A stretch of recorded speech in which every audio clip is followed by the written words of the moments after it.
I'm Fiona Robertson. I'm Junior Treasury Counsel appointed in 2024.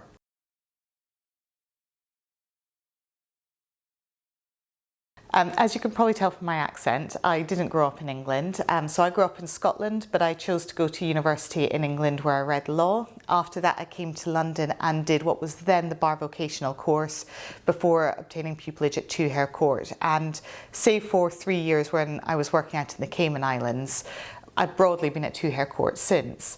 I'm probably slightly unusual for Treasury Counsel in that I actually came from a defence practice. So prior to being monitored, my practice was probably about 90% defence based. And when I applied, it was made clear that actually you can give examples from your defence work, and a lot of the competencies I could tick through my defence work. And so I was able to use those as examples for the application form and draw on that experience subsequently in the interview. So if there are people who are thinking, well, it sounds really interesting, but I only defend, so I'll never be appointed, please put those thoughts to one side, because actually you will have the experience, you'll have the competencies, and so even if you, for example, predominantly or only defend, but you are looking to go down the monitoring route, you will still have the experience necessary. And so don't think that it's not for you just because of your career background.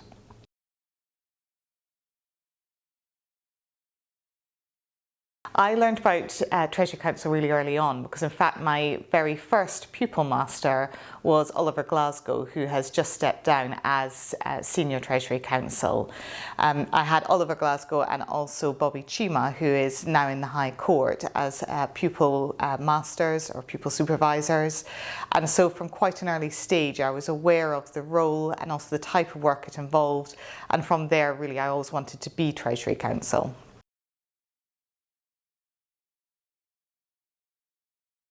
I think those early experiences meant it was always in the back of my mind as a role that I would like to do. But that said, I think for a while my practice really went more down the defence route rather than the prosecuting route. And it was when I was having my first child and I was on maternity leave and I was thinking about what sort of shape I wanted my practice to be coming back. And I really wanted a new challenge. I was challenged by my defence practice, but not as much as I wanted to be. And I wanted something new. And as I was coming back effectively from maternity leave with a clean slate, I thought it was a good opportunity to try something new, try something that was going to really tax my brain and take me in a new direction, and it's certainly done that.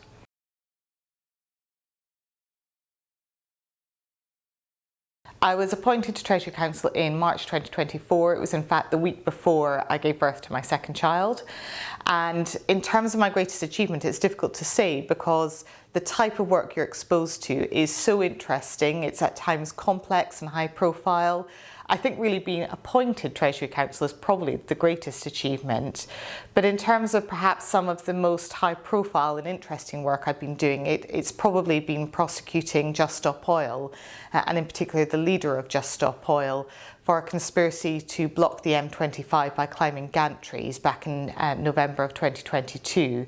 That's had a series of 3 trials. We've also been to the Court of Appeal in a large joint appeal with a number of other Just Stop Oil defendants, and we're now looking at whether or not a matter should be certified for the Supreme Court.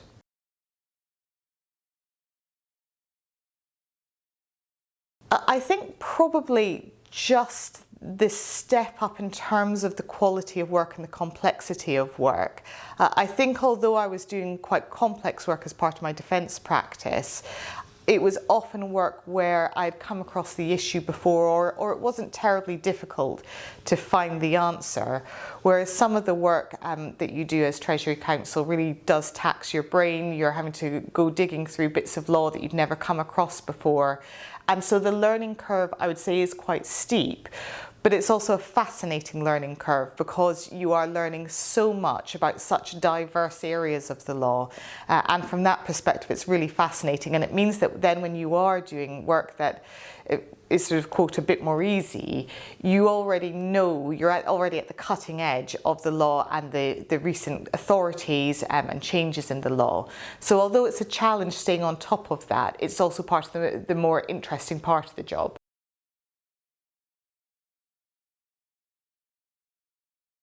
I think it's very similar to the type of skills that are required to be a successful barrister generally.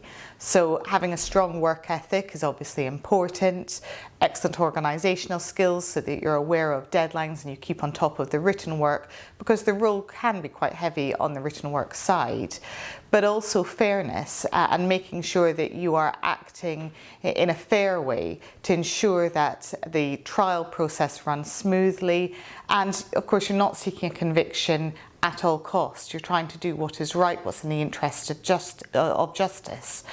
But also strong advocacy skills. It's obviously very advocacy heavy, as well as doing trials in the Crown Court. You're also going to be in the Court of Appeal fairly frequently. And of course those skills develop as you're being monitored and as you continue in the role. But those are skills that many barristers will have anyway and should have anyway.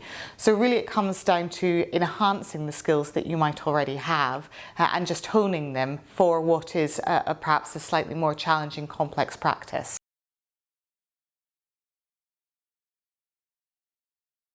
It's very, very doable. So I was just coming off maternity leave when I was appointed as a monitoree. I applied while I was on maternity leave because I wanted a new challenge. So I started being monitored when my son was 6 months old. And while I was being monitored, in fact, I was pregnant with my daughter, who I had a week after being appointed Treasury Counsel. So I have two very young children. At the moment, they're 4 and 1 years old. And one of the real benefits of Treasury Counsel is if you want it to be, the role can be very London-based. So for me, I live in London, and really I didn't want to be travelling all around the country whilst my children were very young. And the role very much allows for that. Now that they're getting a little bit older, I am interested in taking some of the work outside of London, and that opportunity comes up as well. But the other benefit of Treasury Counsel that you don't necessarily have with, for instance, a defence practice or a standard prosecution practice is the amount of advisory work that you're often asked to do. So, for example, there are Attorney General references, but there's also pre-charge advice and wider material as well that you're asked to advise on. And of course that can be done remotely, and so from that perspective, in my view, the role is very much compatible for someone who may, for instance, have caring responsibilities. In some way, in fact, it's easier for me to balance those caring responsibilities than it was for me when I had a defence practice that could put me all around the country at very short notice.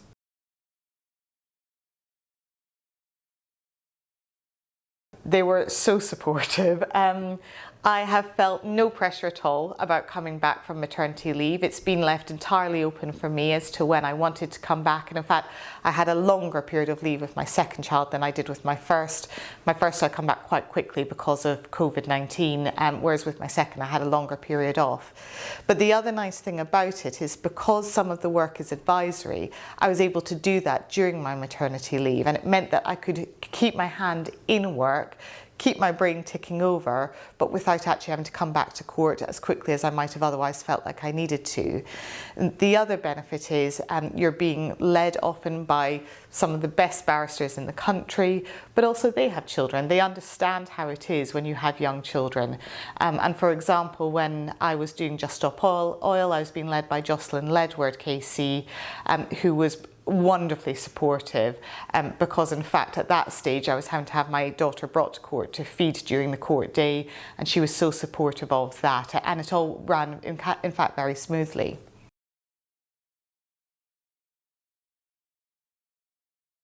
The role, as I've said, it is entirely compatible with work-life balance, and for anyone who is wondering if it's for them, my advice would be apply. It's always worth applying and trying.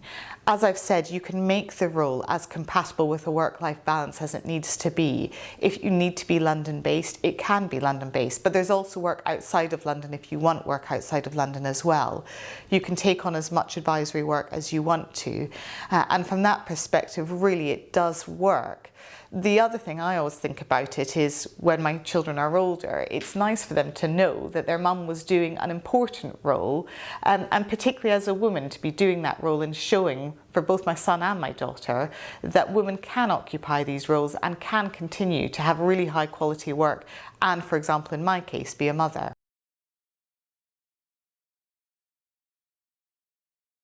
do it. It's the best thing I ever did. It's the best job I've ever done. It is such an interesting role. You are exposed to the real front of the developments in criminal law in particular. It is so varied, it's so interesting, and the team is fantastic. You get to work with the best lawyers in the country, and I really can't recommend highly enough to anyone who's even thinking about it. I have no regrets. In fact, if anything, I wish I'd applied to be monitored a bit earlier if I could have, but absolutely apply.